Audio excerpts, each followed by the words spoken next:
இன்னைக்கு உண்மையிலேயே ஒவ்வொரு தமிழனும் பெருமைப்படக்கூடிய ஒரு நாள். ஏன்னா, இன்னைக்கு ஆக்ஸ்போர்ட் யூனிவர்சிட்டியில நம்மளுடைய மாண்புமிகு முதலமைச்சர் திரு மு.க. ஸ்டாலின் அவர்கள் தந்தை பெரியார் அவர்களுடைய திருவுருவப் படத்தை திறந்து வைத்து அங்கே உரையாற்றி இருக்கிறார்.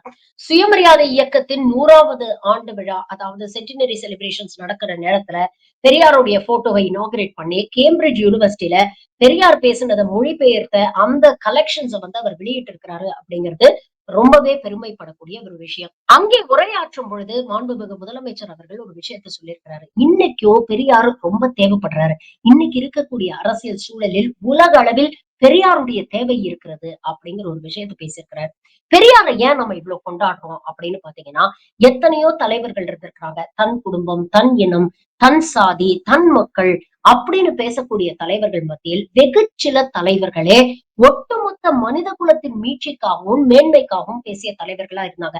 அவங்கள ஒரு குறுகிய வட்டத்துக்குள்ள அவங்க சுருக்கிக்கல. அப்படிப்பட்ட வெகு சில தலைவர்களில் தந்தை பெரியார் அவர்கள் ஒருத்தர். அவர் என்னைக்குமே வந்து இந்த சாதி மக்களுக்காக நான் பேசுறேன், இல்ல இந்த கம்யூனிட்டியை சேர்ந்த மக்களுக்காக பேசுறேன், இந்த இன மக்களுக்காக பேசுறேன் அப்படின்னு பேசல. எங்க ஒடுக்குமுறை இருக்கிறதோ அந்த மக்களுக்காக பேசினாரு. எங்க ஏற்றத்தாழ்வு இருக்கிறதோ அங்கே ஒடுக்கப்படும் மக்களுக்காக அவர் பேசினாரு.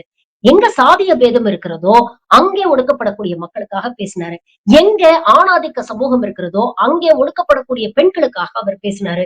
எங்கே மூட நம்பிக்கைகள் இருக்குதோ அங்க அவர் வந்து இந்த மூட நம்பிக்கைகளால் அழுத்தப்படும் ஒரு சமூகத்துக்காக அவர் பேசினாரு. இப்படி எந்த ஒரு விஷயம் எடுத்துக்கிட்டாலும் யாரு பாதிக்கப்படுறாங்க அப்படின்னு பார்த்தா அவங்களுக்காக பேசினாரு. அவர் எந்த சமூகத்தை சேர்ந்தவங்க, எந்த பின்னணியில இருந்து வராங்க, அவங்க ஏழையா, பணக்காரனா, அவங்க உயர் சாதி வகுப்பை சேர்ந்தவர்களா, இல்ல வந்து பின்தங்கிய வகுப்பை சேர்ந்தவர்களா அப்படிங்கறதெல்லாம் அவர் வித்தியாசம் எல்லாம் பார்க்கல. யாரு எங்க பாதிக்கப்படுறாங்களோ அந்த பாதிக்கப்படுறவங்களுக்காக நான் பேசுவேன் அப்படின்னு பேசினாரு. பல புரட்சிகரமான கருத்துக்களை அந்த காலத்துல யோசிச்சு பாருங்க. 100 ஆண்டுகள் ஆயிடுச்சு சுயமரியாதை இயக்கம் ஆரம்பிச்சு. இன்னைக்கு இவ்ளோ தூரம் சாதிய ஏற்றத்தாழ்வுகள், சாதிய ரீதியான பிரச்சனைகள், ஒரு ஆணாதிக்க சமூகத்துல பெண்களுக்கு எதிரான இவ்ளோ பிரச்சனைகள, பெண்களுடைய உரிமைகள் எல்லாம் இன்னும் அதிகமா பேச வேண்டிய சூழ்நிலையில இன்னைக்கு நாம இருக்கோம். அப்ப 100 ஆண்டுகளுக்கு முன்னால எப்படி இருந்திருக்கும் அந்த களம் அப்படிங்கறத யோசிச்சு பாருங்க.